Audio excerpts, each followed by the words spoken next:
bringing you the latest in tax credit news, insight, and analysis. This is Tax Credit Tuesday with your host, Michael Novogradac. Hello, I'm Michael Novogradac, and this is Tax Credit Tuesday. This is the April 7th, 2026 episode.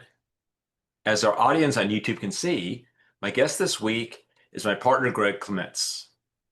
Greg works out of our Dover, Ohio office. And significant for today's podcast, Greg is also the chair of the Novogradac 2026 Spring New Markets Tax Credit Conference. It'll be held June 4th and 5th in Washington, D.C. Just a few months away. I can't believe how close that is. Yeah. Greg is here today to discuss some of the hottest topics in the new markets tax credit world, including 4 areas that the CDFI fund said that it would advance in the next cycle of new markets tax credit awards. We're also going to discuss a significant addition to the allocation agreement for community development entities that did receive an allocation in the record-breaking $10 billion award round announced last December. Now, whether you're a CDE, an investor, a business that benefits from new market tax credit subsidized financing, or any other stakeholder in the new markets tax credit space, the issues that we're going to discuss today definitely apply to you and your clients. We have a lot to discuss, so if you're ready, let's get started.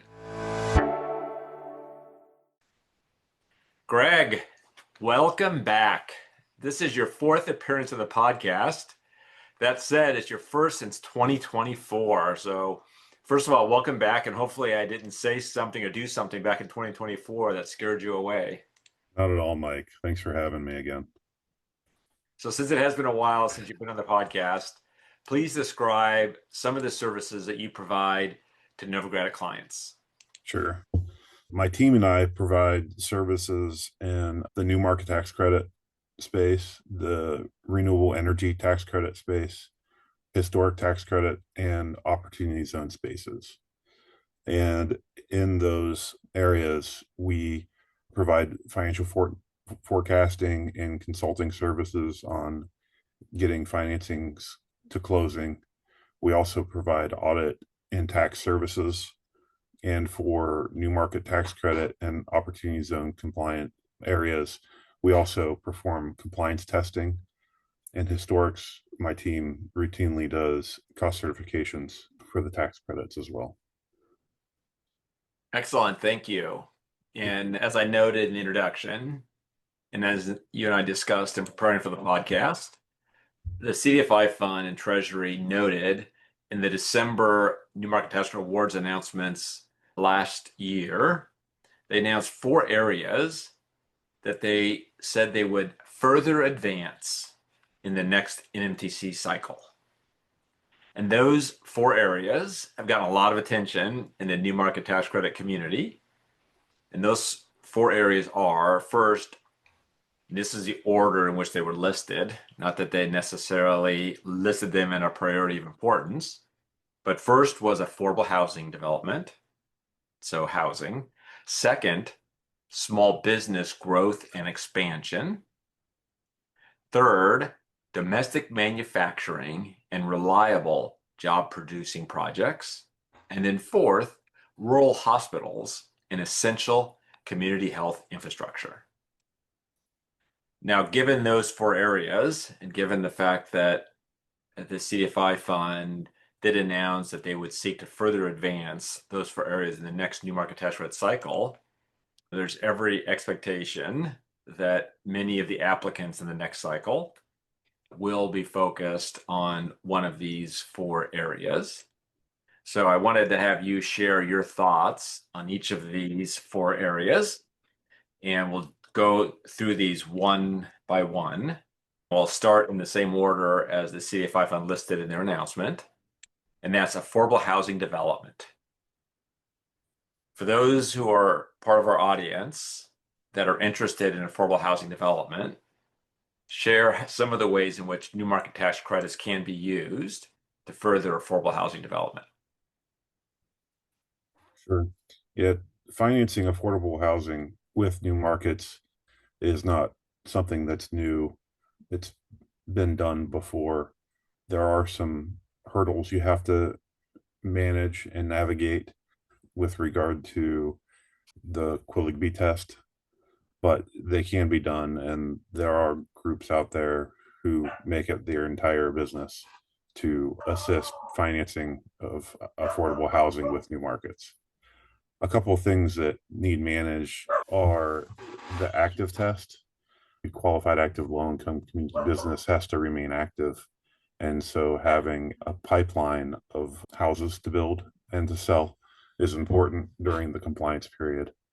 There's also paying for debt service. Selling a house is a one-time event, or if you have a series, you may not have income in every period during the compliance period in order to pay for the debt service. So knowing that up front, managing it is important. Maybe just to make it clear for the listeners out there, what you're talking about here is for sale single family That's correct. housing in a low-income community as opposed to affordable rental housing. Yeah. And as most of our audience knows, rental housing, property that meets the test of residential rental housing, is not an eligible business. So when we're thinking about rental housing, we're thinking about assets where it's mixed use, and the rental housing is a small enough portion of all the rental income that the property itself doesn't qualify as residential rental property. But that's one category. And the category you're talking about is for sale, is basically home ownership. Yeah, definitely is home ownership. The rental is a whole nother podcast, probably. Yes, it is. Yeah, this advancement the CDFI fund wants to have happen is important enough for them actually to host an event. They hosted an event earlier this year that our partner, Brad Elphick, had the opportunity to speak at. And there they discussed what are the hurdles with affordable housing? How can more transactions be financed for this specific use case? That was a great opportunity that we had. But at our conference on Thursday afternoon, we have a panel that is going to focus on housing, for sale housing as a use for new market tax credits. And that's going to be hosted by our partner, Don Sabine. So we're looking forward to that and all the discussion that will happen on Thursday. Great. Thank you for that, Greg. And I'll link in today's show notes to the podcast that we did with Nicola Pinoli not that long ago, where we talked about for sale housing and how you either have to do serial development or you can sell and carry back paper, but then you have to make sure that you're meeting the active business test, as you pointed out. Right. So we'll attach that podcast and a link to the show notes so the audience can do a deeper dive in advance of coming to our conference in June and attending that session. Let's turn to the second area of emphasis, and that's small business growth and expansion. So share with our audience some of the ways in which you're seeing your clients use the new markets tax credit to fund small business growth and expansion. Sure. Loans to small businesses is not new. With this award announcement a couple of years ago, the CDFI fund included this as part of an innovative use of new market tax credit proceeds. And I've seen CDEs take a couple different approaches. One is more difficult just due to the active management that's required, in that it would be a sub-allocatee that receives an allocation or sub-allocation from the allocatee. And the purpose of that sub-allocation is to create a small business loan pool. You can do two things with it. You can make obviously smaller loans. So if you get a $10 million QEI, you're not making one $10 million Quilligby. You're making 4 or 5 different loans to different businesses out of that QEI. The easier way to do it is for all of your Quilligby loans to have longer than 7-year lives on the loan term. That way, you know what Quilligbys you have engaged with that loan fund for the entire compliance period of the new market tax credit allocation. That's nice. You don't have to deal with redeployment risk. You don't have to worry about, assuming that you pass the reasonable expectation test, you don't have to worry about Quigley status so much. And you're not anticipating principal repayments during the compliance period, so you don't have to really worry as much about a redemption issue. That's the easier kind of mentality, is to close one QEI and close a series of longer term Quilickies. The other version of this is to have not only have smaller Quilickies, but also have shorter maturity dates. Yeah, revolving fund. More of a revolving fund, with the anticipation of each of these borrowers, all these Quilickies, fully repaying the new market tax credit loan by the maturity date. When you have that, you have principal repayments. Sometimes they're amortizing, sometimes they have balloons, but whichever type of principal repayment you have to manage it. You have to redeploy that capital.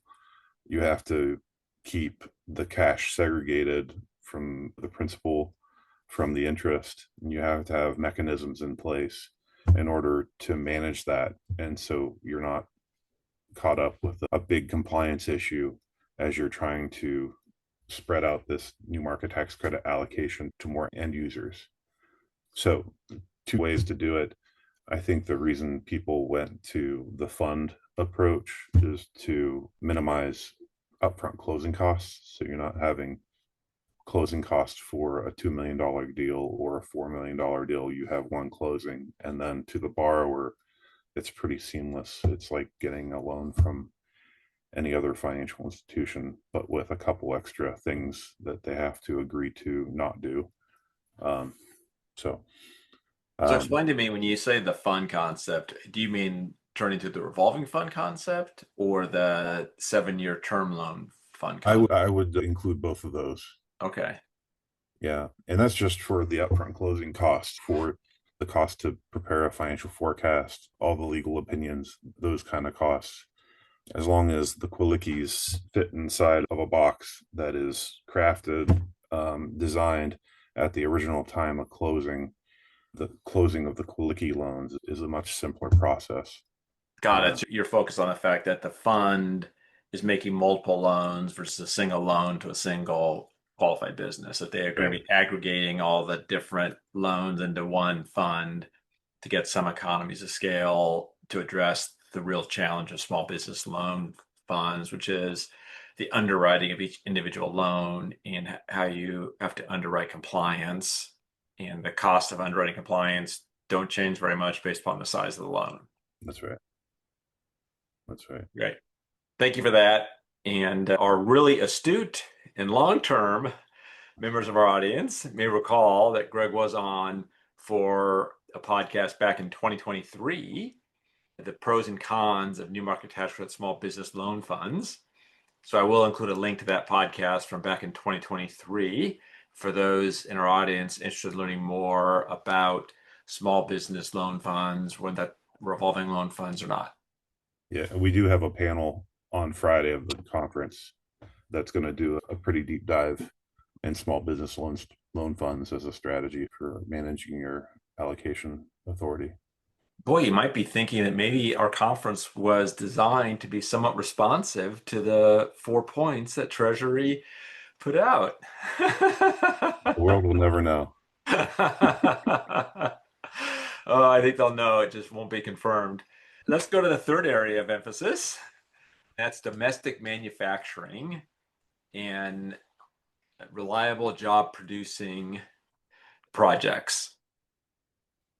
Yeah. What does that mean in your eyes?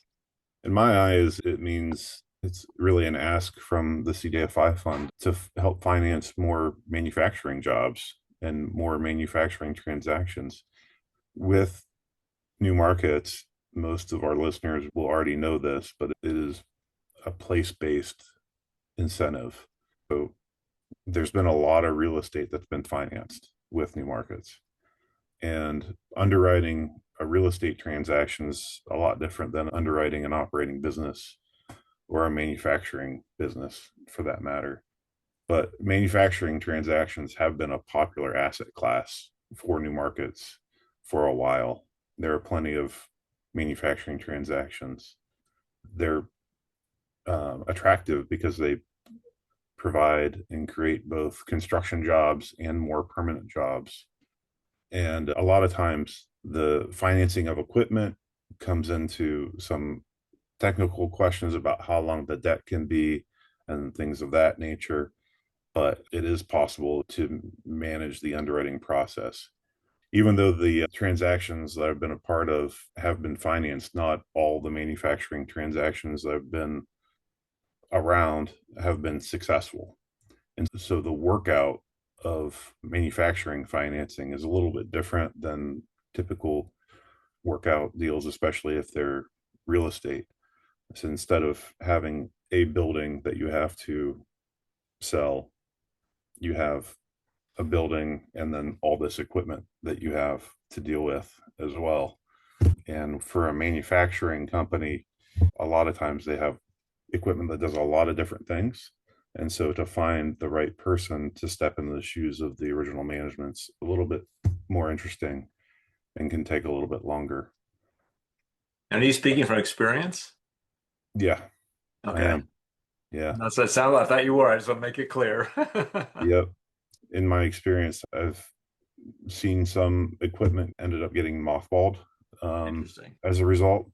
But there are other scenarios where some smart engineer figured out a way to retool this equipment that got financed and use it in a different way. Got it. So it's not without any silver lining or anything like that, but different considerations have to be in place. We are going to have a panel tangentially related to this. We've got two panels on Friday coming up. One is discussing the community benefits agreement and how to implement those community benefits agreements. What kind of reporting does the CDE require as part of that? Going through the whole thing, using it as a tool and a compliance check. And the other panel is the 2026 new market tax credit application session. And as part of both of those panels, we're going to touch on this topic to identify reasons to either, if you haven't financed manufacturing projects in the past, how do you get your foot in the door? And then secondly, if you're doing both manufacturing or operating business loans out of your allocation authority and real estate, how do those two actions or investment strategies differ from each other in your community benefits agreement? And then how does that translate into your application? How do you tell the story to the CDFI fund to try to get more allocation? Yeah, it is interesting to think about manufacturing as a business class because, as you were noting, you can think about the financing as being the equipment inside the building. You also can think of it as financing the building, and then the business itself finances sort of the equipment. So you can have what looks like real estate investment is really a manufacturing business. That's the lessee. And then there's guidance from the CDFI fund, as you know, about what you treat as a real estate business versus what you treat as an operating business based upon the fact that there's this in-between area where you're really financing both. Right. But let's turn to the fourth area of emphasis, and that's rural hospitals and essential community health infrastructure. So please share with the audience your take on this fourth area of emphasis by the Trump administration. Yeah, healthcare facilities are another area that have been popular in the past, and they're still very popular. There are CDEs out there who like financing healthcare facilities, and there are a number of repeat Quiligbys out there in healthcare. You see everything from hospitals to just a part of a hospital could be just a new MRI machine. I mean, they're expensive enough. Yes, they are. It could be office space for physicians. And those are pretty popular as well, especially in rural areas where there's not a lot of access to healthcare services. And like manufacturing, they provide both construction and permanent jobs, and good paying ones at that. And they really bring a lot of services to the entire community, whether the patients end up living in a low income community or not, having to not drive as far to a big health facility is important. And like with topic number 3, this topic for healthcare is going to be incorporated in both the community benefits agreement and the application topic. Great. We're looking forward to that. So thank you for commenting on those 4 target areas. Now, I touched on this briefly in the introduction, but another hot topic that I know you've been looking into, along with our partner, Brad Elphick, who leads the New Market Tax Credit Working Group, is the allocation agreement template draft that was released in February. And it has a new requirement, a new section 3.3K. And I'm going to break out something new that I haven't done on the podcast before. And those of you who are watching on YouTube can see that I'm sharing my screen now. And I just thought the language in section 3.3K, I want Greg to weigh in on the language and how CDs are approaching compliance with the language. But I thought it'd be useful to share the actual language. It doesn't just roll off the tongue. So I thought sharing my screen on YouTube, those that are watching the podcast on YouTube can see the screen and see the actual language. And here's what section 3.3K says. It says the allocee shall, and they shall do 2 things, 1 and 2. So 1 is the allocatee shall not, to the best of its knowledge, after reasonable diligence, shall not make a QLICI, qualified loan company investment, in a QLICB, qualified active loan community business, that violates applicable federal anti-discrimination laws, including a QLICB providing employment or financial preferences or set-asides based on any person's race, ethnicity, or sex, in a manner that is inconsistent with any applicable federal anti-discrimination laws. That's a mouthful, but that's one item. In essence, the allocee shall not make an investment like that. The allocee shall, this is part 2, shall adopt, implement, and maintain policies and procedures reasonably designed to ensure the allocatee's compliance with applicable federal anti-discrimination laws. In addition, annually, the allocatee shall certify the existence and administration of such policies and procedures and make them available for review upon request by the CDFI fund. Now, I know you're never supposed to just read a slide.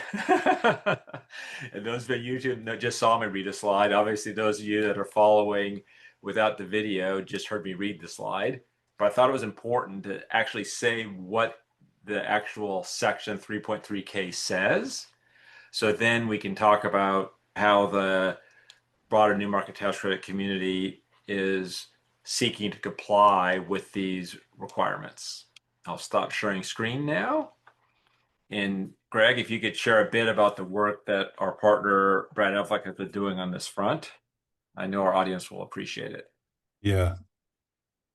So one of the important things that happens that makes you feel good about being a working group member, Mike.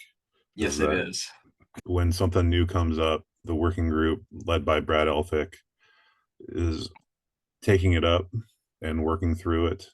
And they've actually come out with a guideline or recommended practices that can be used by New Market Tax Credit working group members in order to comply with both of those points that you just read, Mike.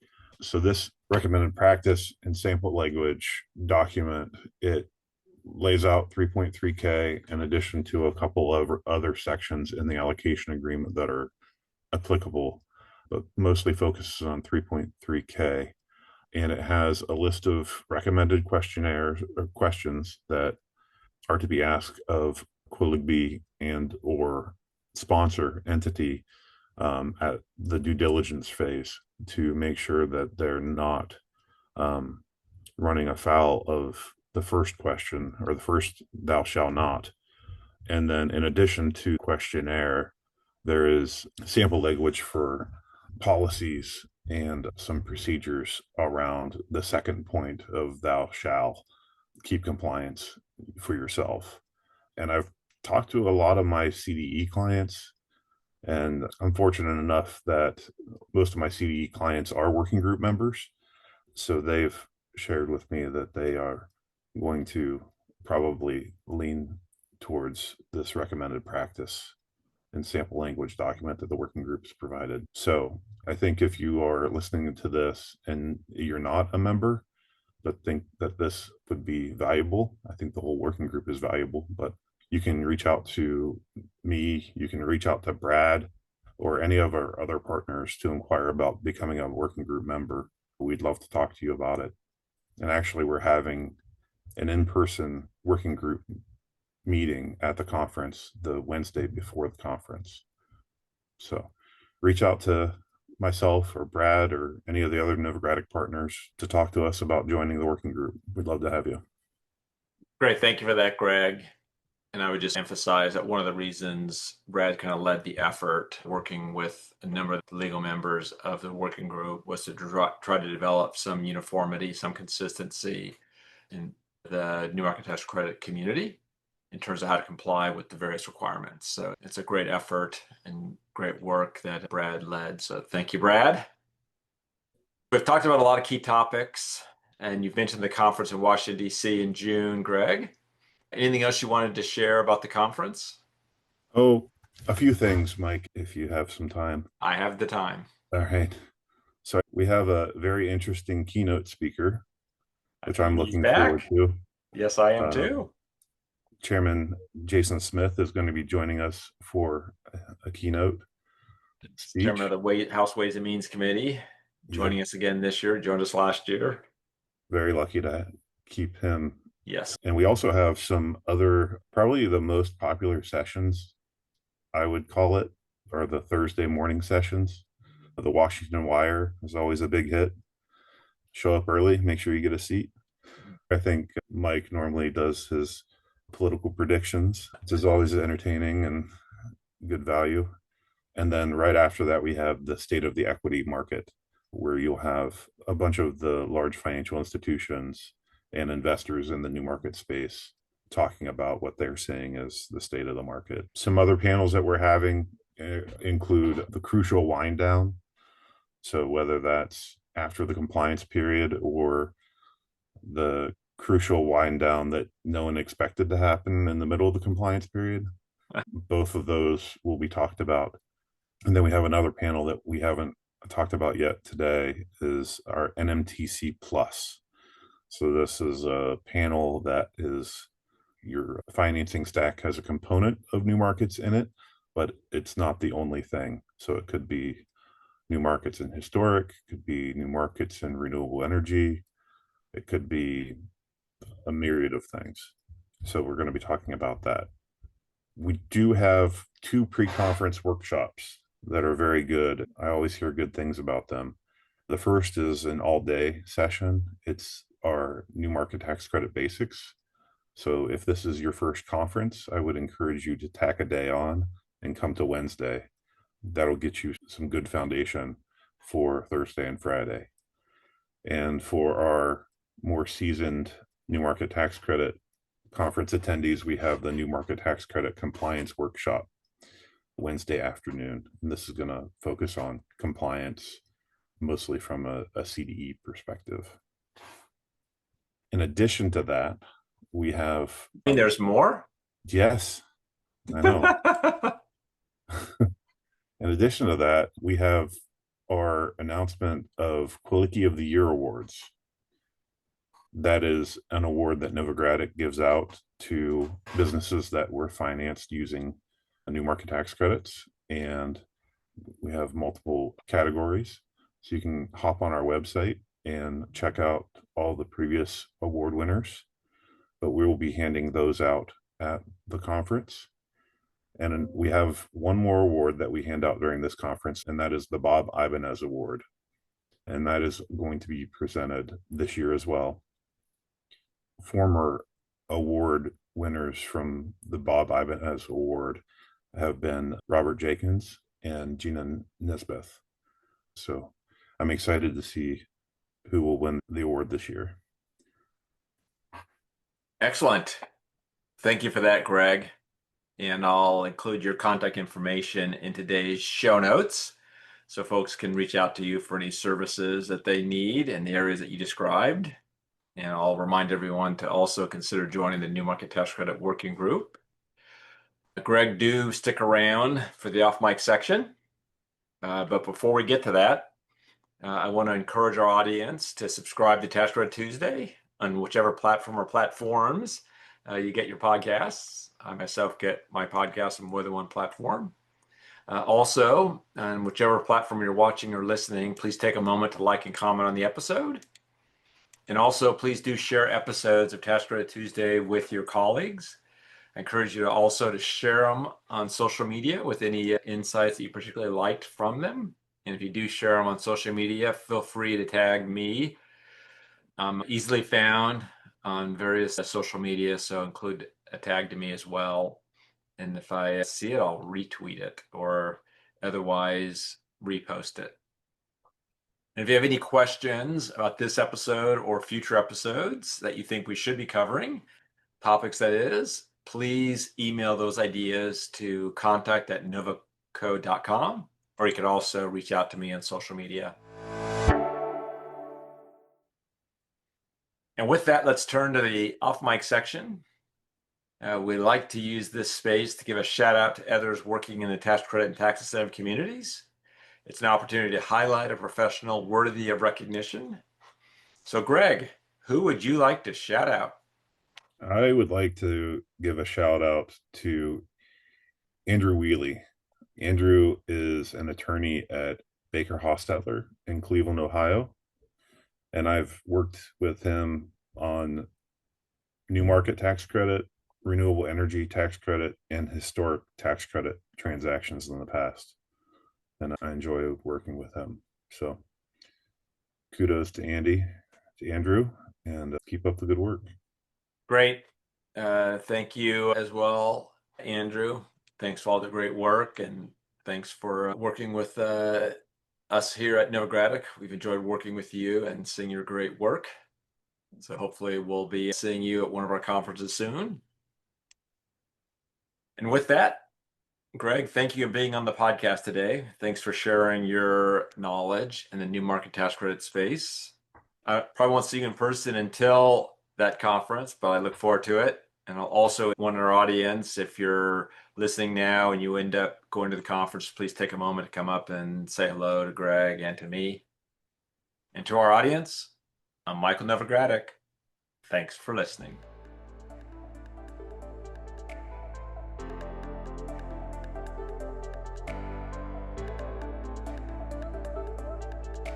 This weekly podcast has been brought to you by Novogradac.